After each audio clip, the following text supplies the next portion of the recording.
on est en train de perdre l'Afrique, on est en train d'être soumis aux États-Unis sur le plan économique, la ruine de l'économie allemande, la faillite de l'économie française. C'est beau ce bilan.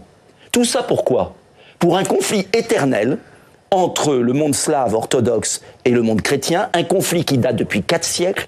Il est temps de stopper l'engrenage. Le régime de Zelensky est de plus en plus impopulaire en Ukraine. Le régime de Zelensky est corrompu. Le régime de Zelensky est complètement soumis aux marchands d'armes américains. Parce que les 170 milliards que nous avons déversés, contribuables américains, contribuables européens, ils servent pas à l'Ukraine. Ils servent à alimenter la mort. Ils servent à servir des intérêts militaires. Zelensky veut continuer la guerre pour vous ?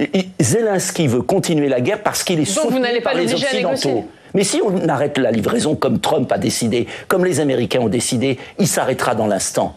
Parce qu'il est porté à bout de bras par le contribuable. Et maintenant, ça suffit de payer un régime corrompu, ça suffit de donner de l'argent à la guerre. Il est possible d'échanger l'arrêt des livraisons contre un cessez-le-feu. Donc vous dites on n'aide plus l'Ukraine, on n'aide plus l'Ukraine, on ne livre plus d'armes. On fait la paix. Parce que c'est le moment. Parce que je vais vous dire... Mais est-ce que pour faire la paix, il ne faut pas que l'Ukraine soit en position de force ? Mais vous croyez qu'elle est en position de force ? Eh ben non, justement. Et vous croyez que la France a les moyens ? Donc est-ce qu'il faut faire la paix maintenant ? Et vous croyez que la France a les moyens ? Elle n'est même pas capable de produire des obus pour elle. Elle réduit les crédits militaires. Nous avons à la tête de l'État des amateurs, des gens légers. Et donc, je considère qu'il y a un grand danger. On alimente une guerre.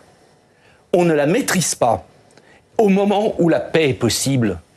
Donc, je dis que, au lieu de signer un accord qui prévoit l'entrée de l'Ukraine dans l'OTAN, qui est une provocation pour la Russie, qui ruinera toute perspective de paix. Mais qu'est-ce qui hier dans les mots, vous avez écouté avec attention le discours de Gabriel Attal, oui, qu'est-ce qui dans les mots de Gabriel Attal vous a fait voter contre ? Qu'est-ce qu'il a dit avec lequel vous n'êtes pas d'accord ? Mais ce qui me fait voter contre, c'est que je lis les textes. C'est quand je lis dans le texte dissuasion active, ça veut dire quoi ?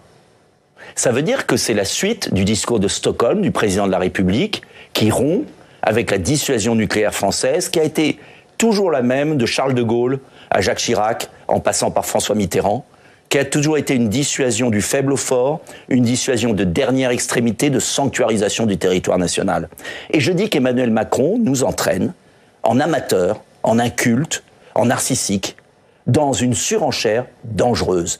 Et je dis que la France n'a pas les moyens de ce conflit, que mais il n'a ce pas dit autre chose fratricide... hier, Gabriel Attal. Il a dit à plusieurs reprises qu'il fallait veiller à éviter l'escalade. Il a dit, je cite, la position de la France en faveur de la paix reste inchangée. Mais écoutez, madame... Il n'a pas prononcé le mot de guerre. Mais, il n'a pas dit qu'il soutenait la guerre. Il a dit la position de la France en faveur de la paix est inchangée. Moi, il y a une différence avec Gabriel Attal.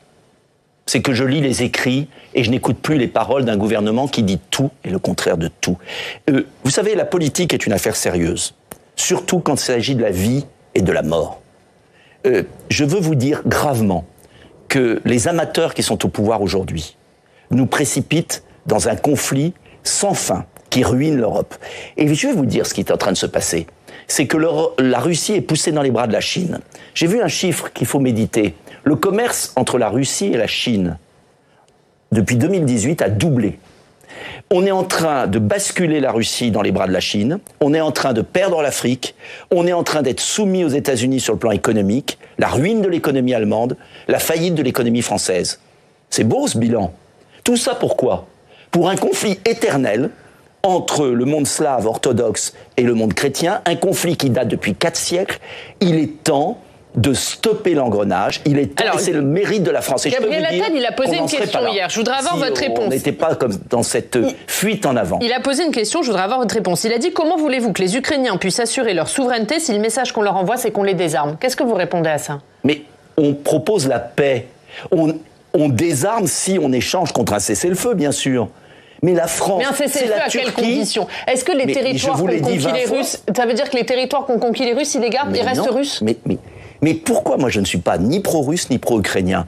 Je veux que la France joue le rôle qu'elle aurait joué si elle était restée gaullienne, c'est-à-dire si elle avait compris l'histoire, la géographie, et qu'elle avait compris que l'Ukraine doit rester un territoire neutre de base de l'OTAN. L'OTAN doit s'arrêter là où elle est. C'est déjà bien avancé. Maintenant, l'enjeu pour l'Europe, c'est la paix. Vous pensez que si l'Ukraine était dans l'OTAN, la Russie aurait attaqué l'Ukraine ? Mais je pense à l'inverse, que l'OTAN ne doit pas s'avancer sur l'Ukraine.